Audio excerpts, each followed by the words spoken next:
Kivuko cha Tiwi Mwakamba utawapata wenyeji wakitumia kivuko hiki kwenda kutafuta riziki. Tunakutana na mzee Mohamed Mwagwaya aliyetengeza dau hili kutatua changamoto za usafiri.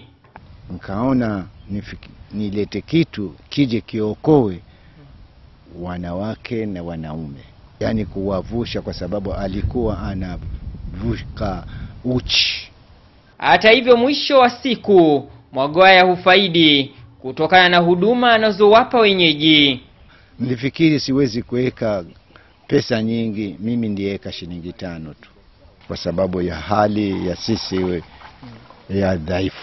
Ubunifu wake umewafaa wengi kwa muda takribani miaka 30 ambao alikuwa akilazimika kuvua nguo kabla ya kujitosa mtoni kuvuka mto huu.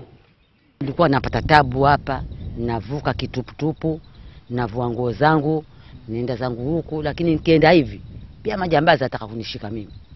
Yeye anamsaidia kuvusha, alafu ukifika juu anamchukulia pesa zake.